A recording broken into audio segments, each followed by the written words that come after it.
Use Our Wisdom, Part 4 of 10, on Between Master and Disciples, given in English on December 15, 2019 in New Land Ashram, Taiwan, also known as Formosa.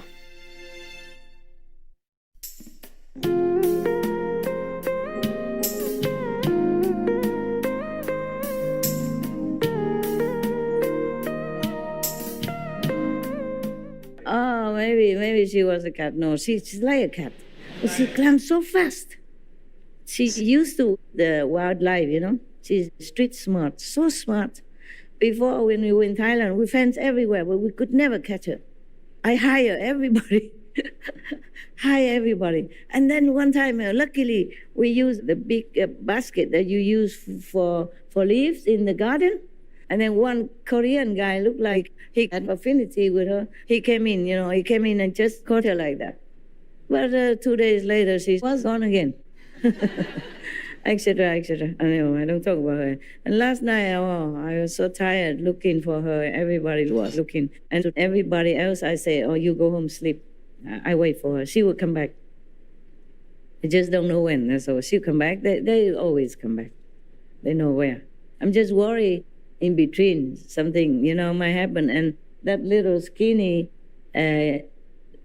daughter of hers, she doesn't have that much energy. She's so skinny. No matter what she eats, I never see her stomach come out. I don't know. It gone immediately or something, dissipated. So I worry she might be exhausted, in the middle of the street somewhere or in the forest. Here is very big. So we would not even know where to find her.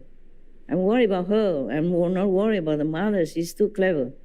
I'm worried about the little one, that have to trot along with her to protect her.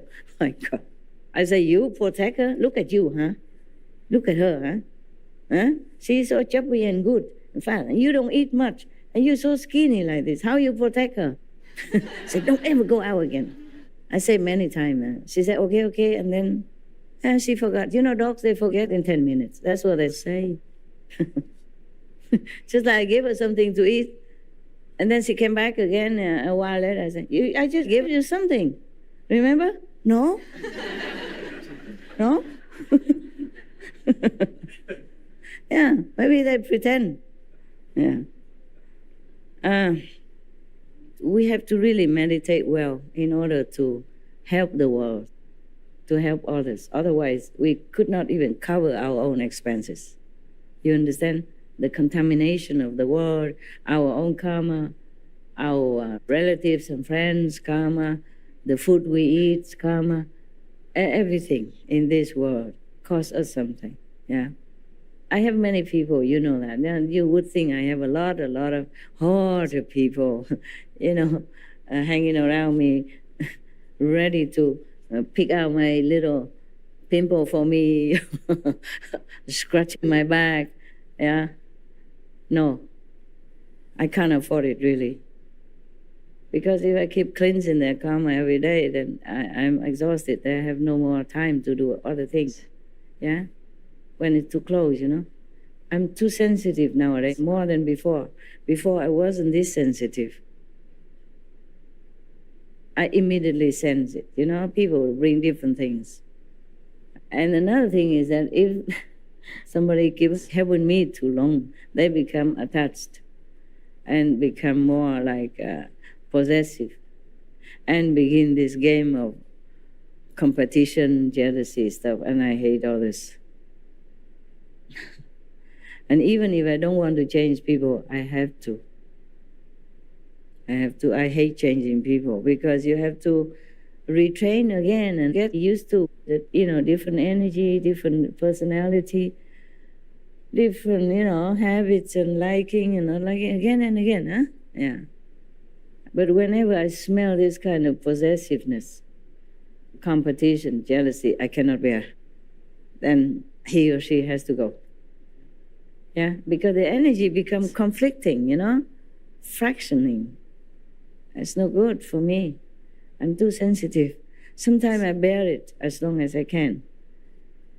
But it's not always possible. That's why I don't have people living around me. Not nowadays anymore. I used to live with groups of people and I didn't feel anything much. Because at that time I also didn't have a lot of disciples anyway, only some monks and nuns. And yesterday I saw some show that they were showing something about our earlier time when I was still wearing monk's robes, having a free life, and free of money as well. I mean, nothing. Free of worry, free of mortgage, free of car insurance. But we were very happy, you know. I lived with a group of monks and nuns, and we camped anywhere. We drank anything, and nothing happened to us. And nowadays, I eat nice food and just have stomach ache sometimes, or headache, because maybe the cook is not good that day, not in a good mood that day, or somebody looked at the food before, or wishy-washy something. You understand? Or some people don't have good karma, not clean enough to cook that food. Yeah. So many times I have to leave many foods, return it, because I cannot eat that. It looks the same like yesterday or the day before, last month, same food, same vegetable, but I cannot eat it. Even sometimes congee, I cannot eat. It depends on who cooks it, or if they cook it from the leftover rice or not, then I cannot. If I eat it, I will have problems. You know, not just stomach ache. Sometimes cannot meditate well, restlessness, and all kind of stuff. So karma is a very unpleasant thing, yeah. And the people around us sometimes, they help us, but they also bring their own trouble. And we had to share it, yeah. And that we cannot escape, no matter whom, yes. So even Shakyamuni Buddha, I remember, he had to eat the horse feet for 3 months because of disciples' karma. It's written in the sutra, one of the sutras like that, yes. But he was tough, eh? He was a man, so it was different, huh? Yeah. Men's bodies are always stronger than women's, yes. Of course, it depends on, but generally it's like that. So one time, Shakyamuni Buddha was walking, you know, and then he saw 2 heaps of bones. One was black, one was white. And he asked his people, even the Buddha did not know this. He asked, why is one is black and one white? So one of the disciples say, because the white bones belong to men, and the black bones belong to the woman. After they die, their bones blacken, you know, I mean, they probably rotted quicker, yes, because they were weaker, yeah. Because maybe every month they lost some blood, and they give birth to children and all that. It weakened their bodies, weakened their bones, yeah, and hardship and all that. So the Buddha cried. After Buddha heard that, he cried. Or maybe he didn't ask. He knew it, right? Oh, it doesn't matter if he asked or not. I might be wrong there. But then he knelt down in front of the black bones, a black heap of bones, and bowed to it, very respectfully, reverently. And all the disciples said, Master, you are a teacher of humans and heavenly beings. Why are you prostrating in front of the rotten, dry bones? And the Buddha said, you don't know. Those bones could be from 1 or 2 of my mothers, yeah, for many lifetimes or this lifetime, because of the hardship that the mother has to go through, you know, daily work, and then bearing children and losing blood every month. That's why their bones became blackened like this. And he felt so sorry, so sorry. So very, very sorry and very compassionate for all the women in the world. he say, I just pay respect and thank the mothers. Yes. I feel like I want to cry myself. Yeah, we take many things for granted. But truly, in this world, we owe a big debt to everyone that exists now and before us. So if we do anything good, the vice president, she's 2 times vice president, former, came to visit me again last week, and she told me, oh, you do a lot of meritorious deeds. You are so compassionate and all that. I said, no, ma'am. I feel like in this world, I myself own a lot of debt. Everybody worked in order for me to grow up, yeah, to have food to eat, have clothes to wear, to have opportunity to study, to be literate, and to be able to understand many things. And monks and nuns, they're passing down the Buddha's teaching, Jesus' teaching, etc., yeah, something like that. So whatever I do, I feel like I'm just repaying their kindness.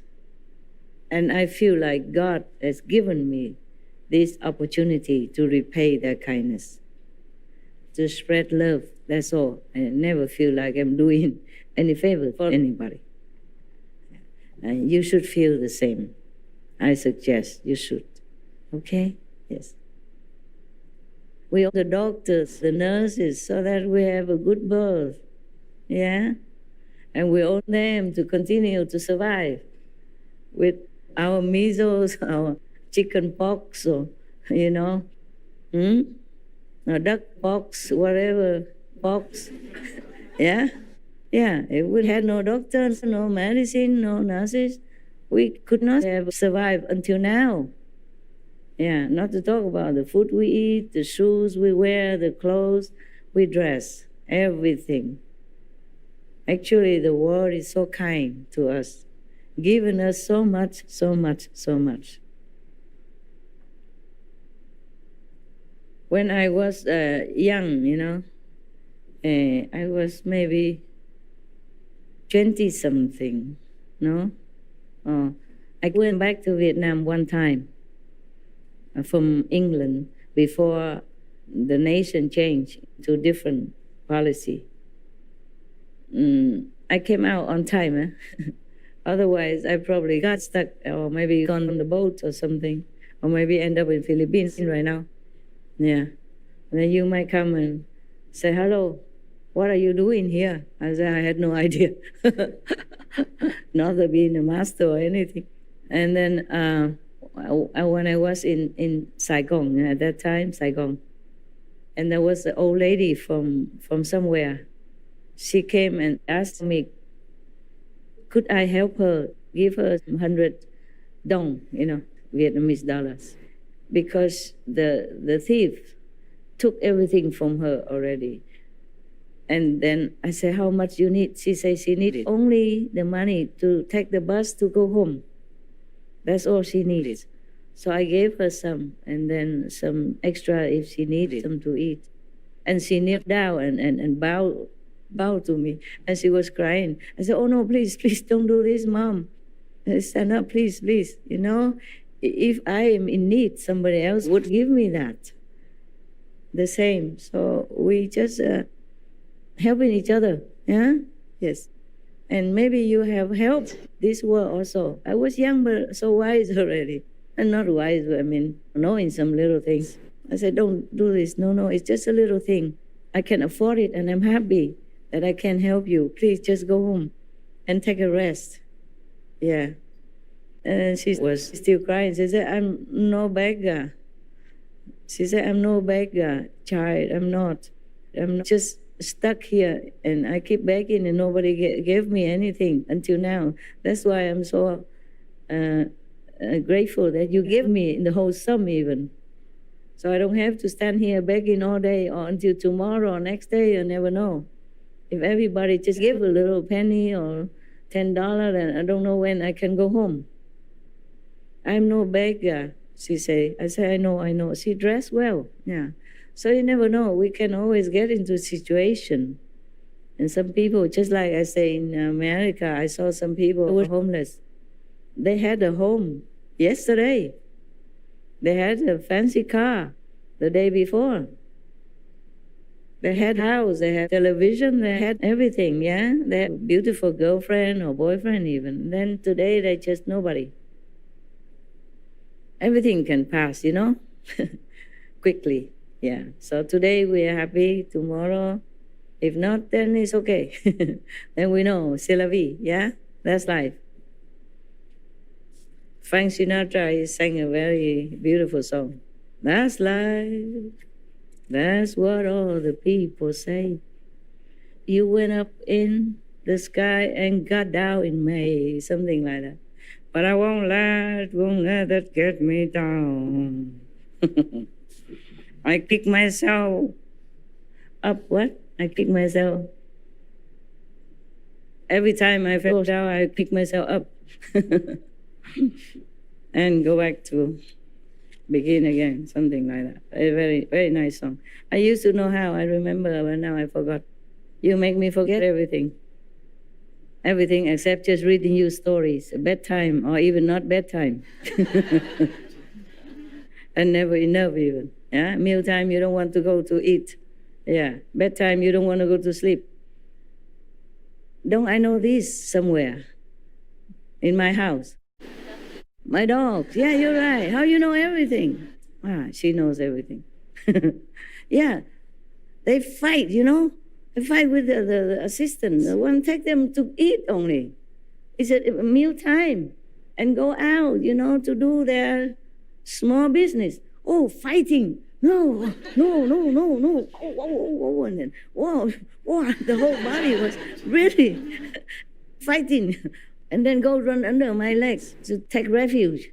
I said, oh, you went to a wrong place, baby. Now you go. I have to get hold of her for him, for the attendant to put the harness on her. Oh, man, the fight really tooth and nail, truly, and run away, you know, run to the other corner. In the morning, it's a drama to get them out of my house or my whatever, cave or whatever, don't care what. Just don't want to go.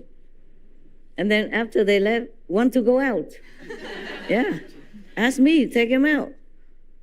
Joking, you know. They think I have nothing to do but dogs.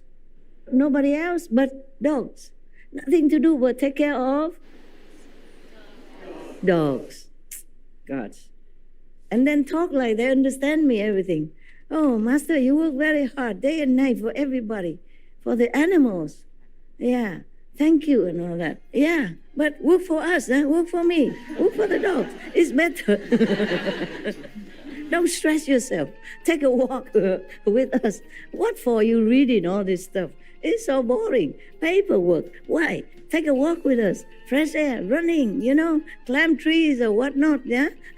Go drink the water in the lake, even though it looks dirty, but never mind. It's cool. It's free.